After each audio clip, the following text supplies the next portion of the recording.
how far is this going to go, do you think? All its leading members would like to be back in the EU. You know, they hated leaving. Many of them tried to stop it. They feel like they're bad people for being British in these circumstances, and they just want to get back in. So that's the mental picture you're dealing with. But bit by bit, they want to take the country back into bits of the single market, partly because it softens this Northern Ireland GB internal border, possibly.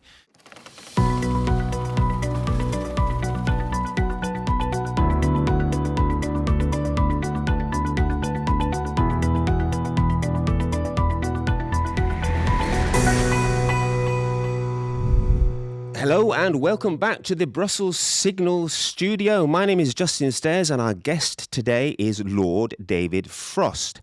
David, thank you for coming to the Brussels Signal studio. Great to be here. David was chief negotiator for Brexit for the UK government between 2019 and 2020. Following that, in 2021, he was Minister for State for EU Relations, so he knows Brexit better than most. I think that's fair to say. Now, here you are in Brussels. How does it feel, by the way, to come back to Brussels? So it's the first time I've been back since I left government in December 21. So some things have changed, but not as many as need to change. And it feels quite familiar, I must say. Now, you're here for this UK-EU Parliamentary Assembly, which meets how often? It's supposed to meet twice a year. It was created by the TCA, so the treaty that we did in 2020, and it's just a get-together between parliamentarians on the two sides. A talking shop? Yeah, basically, a talking shop. It reports into the Partnership Council, which is the kind of senior body that deals with UK-EU relations, but it's a talking shop.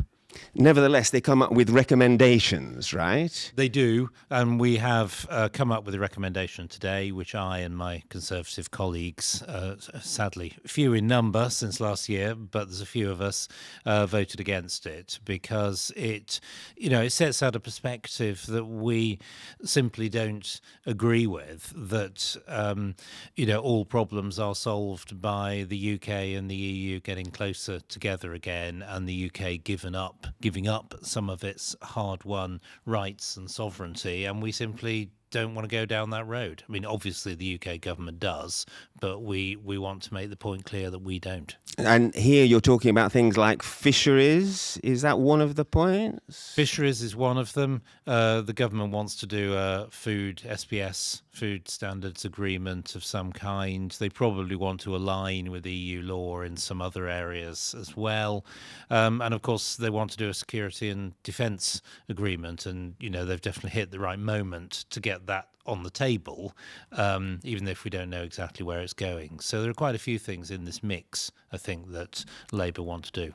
And youth mobility as well? Youth mobility is part of the mix. Labour say they don't want to do it.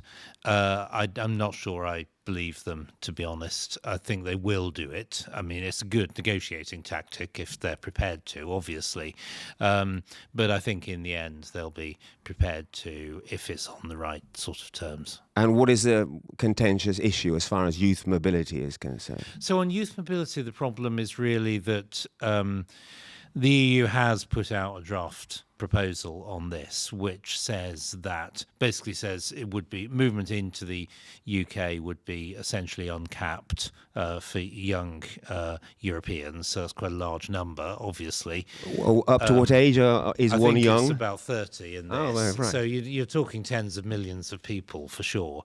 And they want us to allow university fees to be on the same level as UK citizens, which is quite a lot lower than for foreign visitors. That we require people to pay a charge to the National Health Service.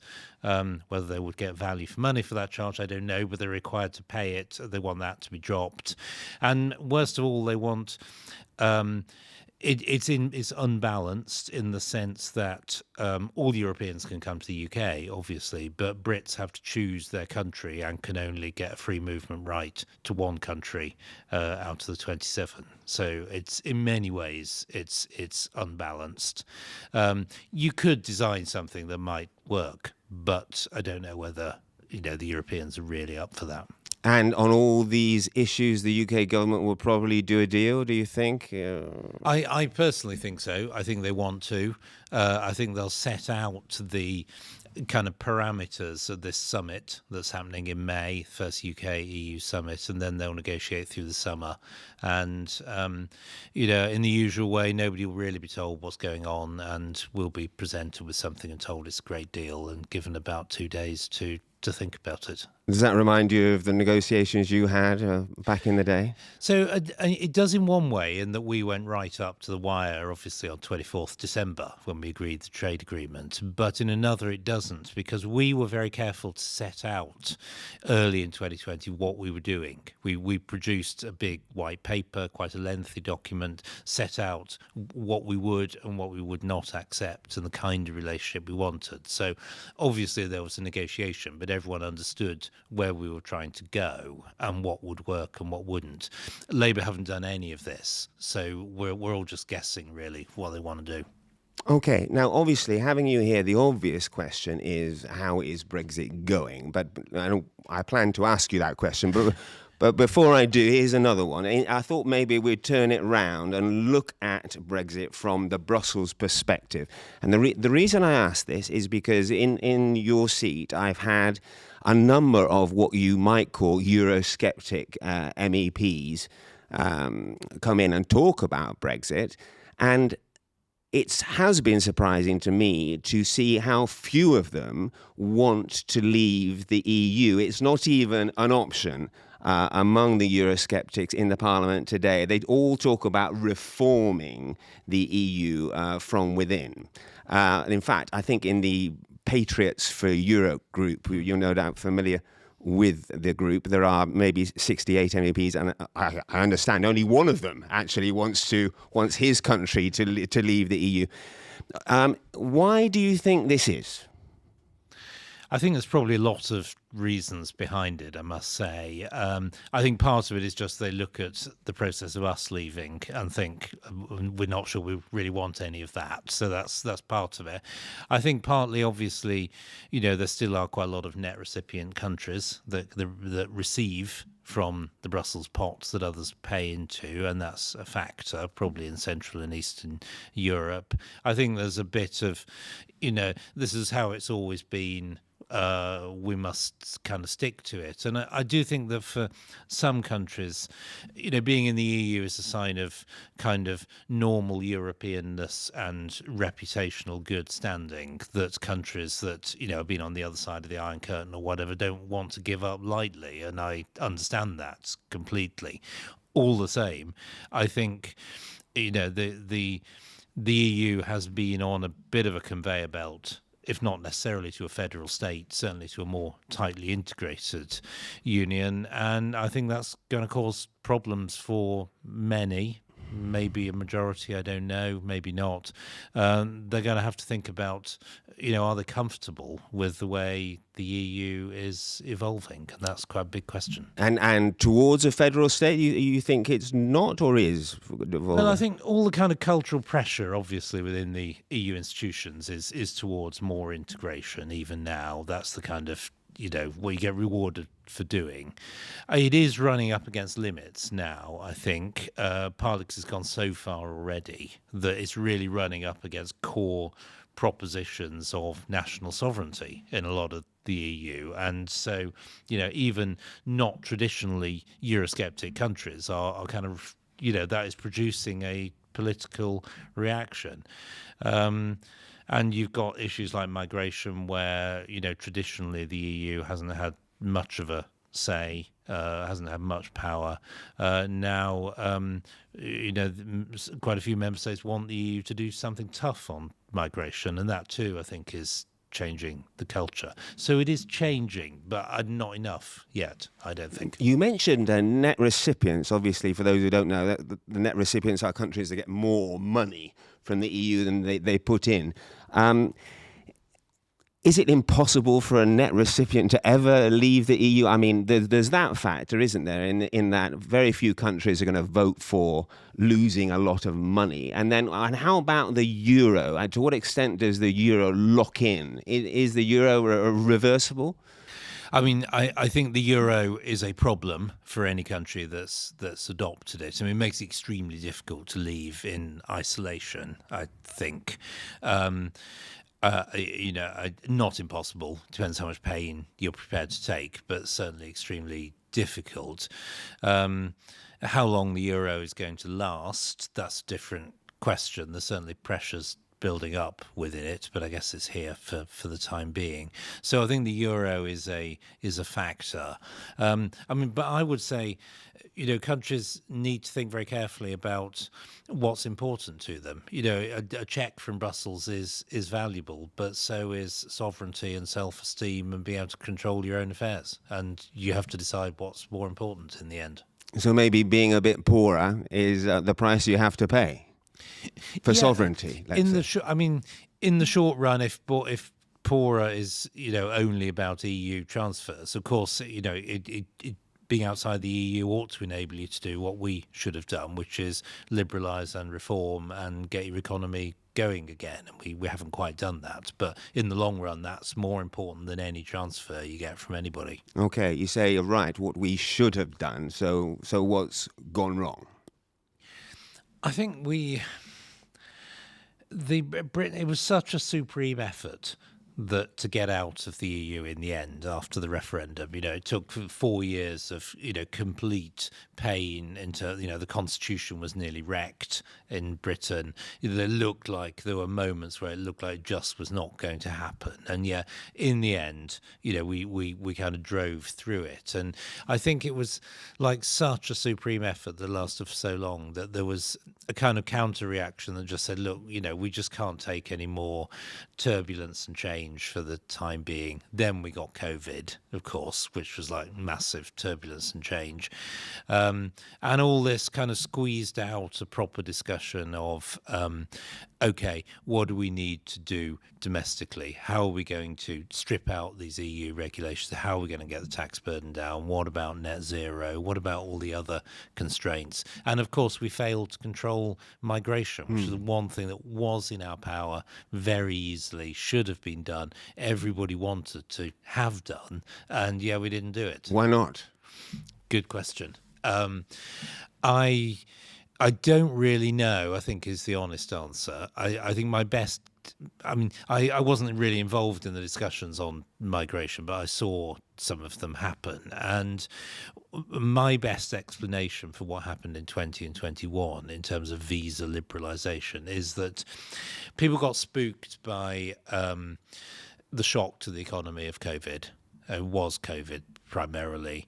We knew a lot of people had gone home, back to the EU or elsewhere. We didn't know whether any of them would come back or how many. When the economy started coming to life again, we had all, like everywhere in Europe, we had all these supply chain problems that took time to work through. We had some labour shortages, and I think there was just a temptation to err on the side of caution from that point of view. When you're not quite sure what's happening to your labour supply, okay, don't sort of make it worse. Do it gently. So I don't criticise the initial decisions so much as I criticise the failure to spot what was going on and tighten up very quickly in 22 and 23. But of course, we had a Prime Minister by then, Rishi Sunak, who said that believed that people didn't care about legal migration. Legal, right. Yes, yeah, which is obviously much the bigger number. Right. And didn't want to do anything about it until, the government was almost over. And then by then it was really too late.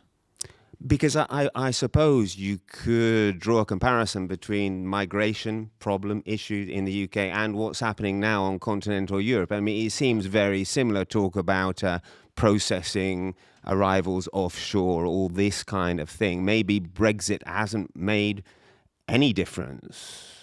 Yeah, I mean, from the illegal migration point of view, I think one of the things people find kind of intuitively hard to understand in Britain is that we're an island. Surely it ought to be easier to control your borders when you're an island. That's kind of what everyone at the back of their mind thinks. Actually, it's harder because you can't put up a fence. You've got a porous border, and that produces, quite a lot of complexity. So I think the European problem, the EU problem, has elements of that. It is obviously not all that. There are areas where you can control it much more easily. I think we would have been presented with a version of the same problem, whether we're in the EU or not. We've just got many more tools now to deal with it. Of course, what we didn't realise is how strong the ECHR was. And in a way, the Court of Human Strasbourg Rights. Court. And in a way, sort of stripping away the ECJ, as we've largely done, reveals just how strong the Strasbourg Court is. And that's still quite a big constraint too. Do you believe that UK should leave the Strasbourg Court? I do now. I have changed my mind about that. I think in 2019, 2020, when we're looking at this, I thought, probably we're going to be able to manage it. But I think we've now seen that its rulings bite so much. They're so difficult to make our own national law and decision-making work that really leaving seems like the only option. Of course, big reform of the ECHR would be better in many ways, but it's obviously not going to happen. And you're referring to migration in particular? Yeah, migration in particular, and the kind of connected set of issues, I would say. On the subject of Brexit, as seen from Brussels, one of the issues that has been brought up by MEPs of various nationalities is that the UK, even today, is neither in nor out. I mean, I don't know to what extent you would agree with that, but obviously there is the Northern Ireland issue and the fact that the ECJ still has a big role to play. I mean, is that a fair statement that even today the UK is partly in and partly out? I mean, it's true of Northern Ireland up to a point. It's not meaningfully true for the rest of the country, I would say. There are one or two legacy areas like citizens' rights and so on, but they're not fundamental to how you run the country. And one of the things we were absolutely determined to do in 2019 with the withdrawal agreement and then the free trade agreement was to make sure that there was no sort of legacy control, that we shook ourselves free, however painfully. We had a normal free trade agreement, and then we were able to make our own mind up going forward. Now, unfortunately, the Northern Ireland bit of this was negotiated before Boris Johnson and I came in. We were able to improve it somewhat, so we didn't get stuck in the customs union forever, which is what the original deal would have done. But we couldn't get rid of it entirely because of domestic political pressures and so on. But we never liked it. We always made clear we didn't want it to be there. And while we were in government, we did the best we could to kind of undermine it, try and chip away bits of it. And unfortunately, this new Windsor framework that Rishi Sunak negotiated has rather enshrined it, and we're now there defending it. And I think that is a problem. The effect, I mean, it is a problem not just for Northern Ireland, because, I mean, okay, it's only customs and goods, it's not wider than that, and one should remember that. But even so, it does put great pressure not to reform a lot of goods standards, manufactured goods, one or two connected issues, because if we do reform them in GB, obviously you open up the gap between divergence, and the rest of Northern Ireland. And if it's one country, ideally you don't want to be doing that. So that's why it's an ongoing problem. And there's this pull factor all the time, back to EU norms to minimise the effects of the internal customs border. Right. I guess that would lead me on to the Great Reset under Prime Minister Starmer. But I was on the subject of customs unions. When I was doing my research for this interview, I came across this Pan-European Mediterranean Convention, which I have to admit I'd never come across before. I mean, it seems to have been a bit of a caused a bit of controversy in the UK, but it's not a major talking point here in No. Brussels. But this is about customs unions, right? Well, it's not really. It's a Ah, system of rules of origin for free trade agreements. So in a way, although it's called customs, actually, if you're in a customs union, you don't need rules of origin. They're two completely different things. So it's kind of misleading title, and it's sort of frustrating in Britain because it was misunderstood in Britain. We've had the best part of 10 years about what it means to be in a customs union or a free trade agreement or an right. I EEA like, remember. Yeah, and yeah, yet yeah. still people don't kind of get it. It's frustrating. So no, it's a particular sort of defined set of rules of origin rules, which we did look at during the negotiations and decided it doesn't quite work, and the EU never pressed us. So, I wouldn't see it if the government wants to sign up to that. I wouldn't see it as like a major point of principle or changing anything much. Rules of origin being where the product is made, That's essentially. right. And, does it count? What defines something as a UK product? How much of it's Right. got to be made in the UK? Right. Obviously, if you're in a customs union, that's an irrelevant question because once something's come through the external customs border, Yeah. it no longer matters. So they're mutually exclusive, almost, these two And things. you, in theory, you're not opposed to this kind of standardization. No, I mean, if it works to our benefit, then why not? But I don't know that it does. That's a very highly technical question. It probably doesn't still, but, Okay. you know. Okay. Now, all the talk, obviously, under the current UK government has been about the reset and some kind of pivot back towards the EU. To how far is this going to go, do you think?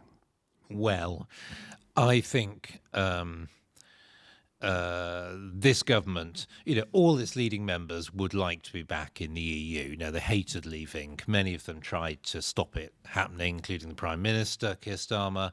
And, as we were saying, I've just been at this parliamentary assembly, all the Labour members on our delegation, they all regard being outside the EU as some like horrible historical accident that's somehow been imposed on them.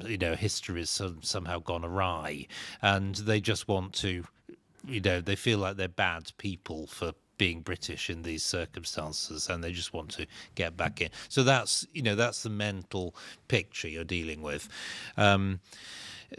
The government realizes and campaigned on the fact that the politics just doesn't allow this at the moment. So they've said no return to the EU, no return to the customs union, no return to the single market. And the reset is being conducted within those parameters, at least formally. Now, I'm suspicious because obviously the single market is not a kind of defined thing really that you're in and out of. There's a whole set of different rules, different products, different kind of ways of doing things, and they've said they want to be part of a food standards agreement with the EU.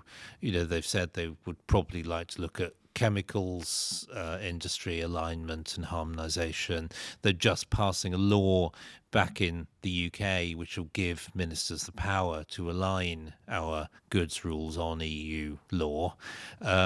So I'm suspicious that maybe not all at once, but bit by bit, they want to take the country back into bits of the single market, partly because it softens this Northern Ireland GB internal border, possibly, but also because it's what they want to do, and they just think it's better for the economy. And I don't think the evidence stacks that up in any way, but that's where they're going. I guess that since the UK left, there has been some divergence, hasn't there? I mean, I know that the example that's always used is AI regulation, but how much divergence has there been already, do you think? So yeah, AI, I mean, the big examples have come where we haven't followed what the EU has done, and AI is one of them. Digital Services Act, or whatever it's called, is another, where we've got our own in many ways equally bad but different thing in the Online Safety Act, and that process is kind of happening all the time at a lower level. We have done some ourselves. Agriculture, rules are different. GM rules are different. Financial services process of liberalisation did begin, but it's just not hasn't been quick enough, I would say, to mark like a huge difference between the two systems yet. On the subject, you mentioned the Digital Services Act. Free speech is a pretty big issue over here. Also in the UK, I mean, what's your perspective from the UK, looking at what's happening here, for example, with the Digital Services Act and the clampdown on online? So I'm worried by it. I think anybody who values the right to say what you think really ought to be worried. You know, the situation is different in the UK because we've got quite a lot of relatively old legislation from the 80s and the 90s that can be repurposed to control free speech. You know, stirring up racial hatred, stirring up religious hatred, whatever. You know, they're very elastic definitions in the current circumstances. Then we've got the Online Safety Act, which, for example, makes it an offence to communicate something factually wrong online. Who judges what's wrong That's and right. So, and obviously the EU's regime is different, but they both potentially can do similar things, and you're really in the hands of the government. And you know, one of the things we've always had in Britain is a strong culture of free speech. That whatever the formal laws said, there was a strong kind of cultural thing that people were able to say what they wanted on political matters, and that has got eroded quite a lot in the last decade or so. COVID gave another push, and that's what worries me now. Here on the continent, I've been out of the UK for a long time, but on the subject of free speech, the news that penetrates, that comes across the channel, is of people being locked up for tweets that are offensive. Is that, to what extent is that a problem? I mean, it's a problem. I think it depends where you define the line. Some of the people who've been locked up, you know, that have been given, I think, probably excessive sentences. That would be my view. But you know, some of them certainly have engaged in incitement to riot or violence, and there I think it depends. You know, where do you draw the line? But some of it looked quite hard to defend. You know, some of it seems rather softer sort of commentary on events, and that's where it becomes more problematic, I think. Okay. Let's move on to Donald Trump, shall we? And transatlantic relations. I've been looking at some of your posts online, obviously, and the position of the UK as the bridge between the US and Europe. Am I right in thinking that you think this is wrong, or you think it shouldn't be the UK position? What do you feel? Well, I feel it's a kind of ambiguous position because it implies that your job if you're the UK PM is to try and make others agree and build consensus rather than having a strong view yourself, which you try and get others to agree to. And actually, I think, to be fair to Keir Starmer, he's handled this crisis reasonably well. The Ukraine crisis, the Ukraine crisis, right, by his own lights.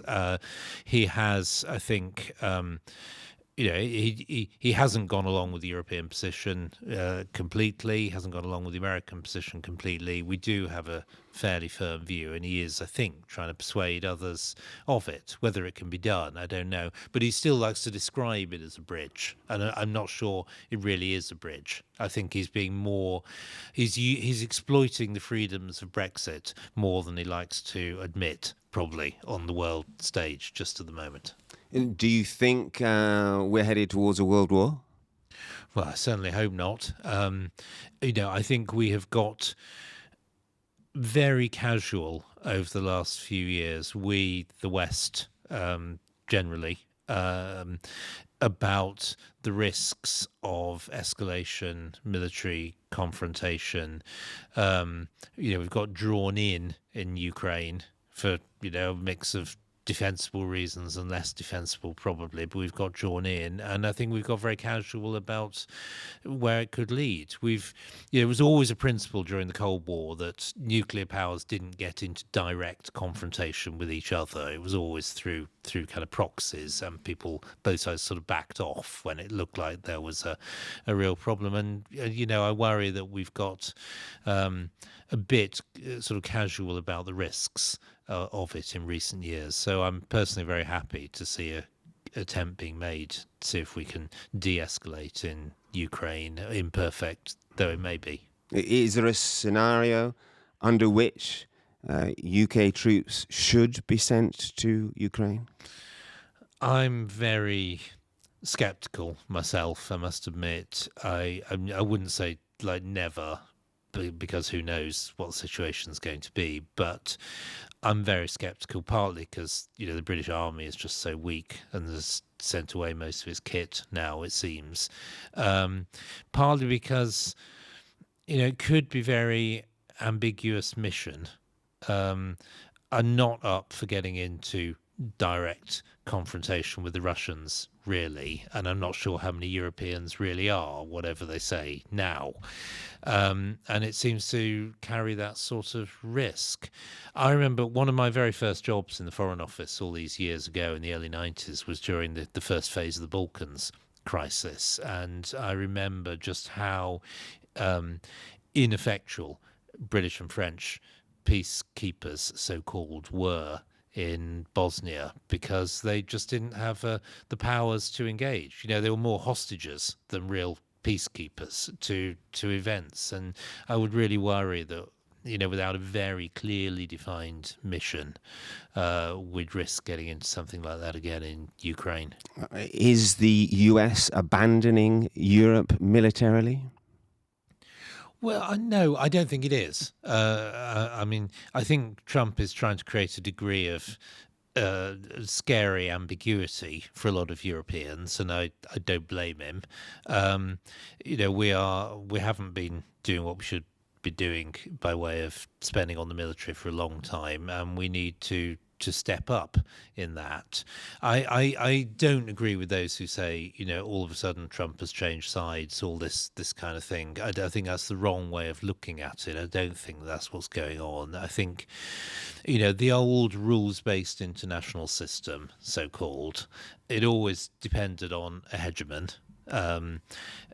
which was the Americans. And the Americans, I think, are no longer strong enough to be a hegemon and deal with every conceivable threat to that order. But so doesn't that increase the risk of them abandoning Europe then? Well, I think what is happening is that the reality of the weaker hegemon is becoming clearer to everybody, and I think it is better that everybody understands the reality, and that the relationship between America and Europeans are going to have to change, than that we all pretend it could all be solved if the next American president suddenly starts talking about the rules-based order again. It's just the world just is not like that anymore, and the sooner we all understand it, the better.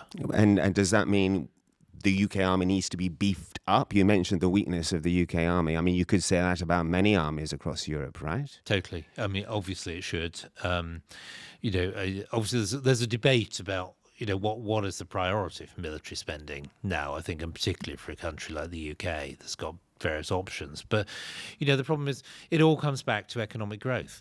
If we'd grown at the same rate before the financial crisis, the UK economy would be about 35% bigger. So would our defence spending be. And while the economy is flat, and it is flat now, basically, defence spending's got to come at the expense of something else. That's money. What about the will to fight? I mean, are you a believer in the reintroduction of conscription? Is that a possibility? Will the young of today step up and get in the trench on the front line, do you think? Or has society changed? I think society has changed. I'm not particularly in favour of conscription, I must say. I don't think the armed forces are either, and that's something for an actual shooting war situation, and we're not in that yet. Will people fight? Who knows what they say in polls and what they say in a real threat situation. May be different. I think what we're seeing is the kind of result of many years of kind of running down the UK, telling people the UK has this history of sort of guilt and oppression and slavery, and it's better if we just sort of abandon ourselves into a federal Europe or break up into our component parts or whatever. And you can't really expect people to be enthusiastic about sacrificing their life for such weak concepts, and we've got to get back to thinking the British state, the United Kingdom, is a worthwhile thing to be a citizen To of. fight for? Yeah. And would this explain the rise of reform, Mr. Farage, do you think? I mean, it's part of it, I think. A lot of people do think what I've just described, and he's definitely tapping into that. Obviously, the weakness of the Conservative Party over the last decade, the failure to deliver many conservative things, the constant drift to the left, has just alienated a large part of the party, and we'll have to see if Kemi Badenoch can change that. She's given a good speech this morning on net zero and distancing herself for the first time from that, which is good. But a lot of people on the right of British politics are very mistrustful of the Conservative Party's ability to do what it says on the tin. Does that include you? I'm a bit distrustful. I mean, I'm still in the party, even though they stopped me standing as an MP to be an MP at the last election. Right, I read about that. There's a bit of confusion, though. So, I was confused when I read about it. They stopped you, did they? Or they blocked me, they yes. did? Who was someone exactly. in particular? I don't know. I think it went quite a long way up. But I think people have had so long of the Conservative Party talking tough but simply not delivering that the levels of trust that it will be different next time, that is the biggest problem. Why should we believe you this time? That's the biggest obstacle now to an effective Conservative revival. So would you consider joining Reform yourself? I don't really want to, I must admit. I think the Conservative Party's got a lot of strength throughout the country, history. It's always managed to kind of, do the right thing when it's tried everything else, as Churchill said of the Americans. And I still think it can. There could be circumstances where it obviously just, cannot compete at an election, and energy and so on is elsewhere. But I still prefer for now to stick your with preferred the option. party. Yeah, and see if we can get it in, do what it says on the tin, as we say in British. And final question, a return to frontline politics, are you up for it? Another post as minister maybe under some government, who knows? Who knows? Let's see. I mean, I talk a lot of politics at the moment. I'm there in the House of Lords a fair bit, but not as a front bench shadow spokesman. Maybe that might change. I don't know.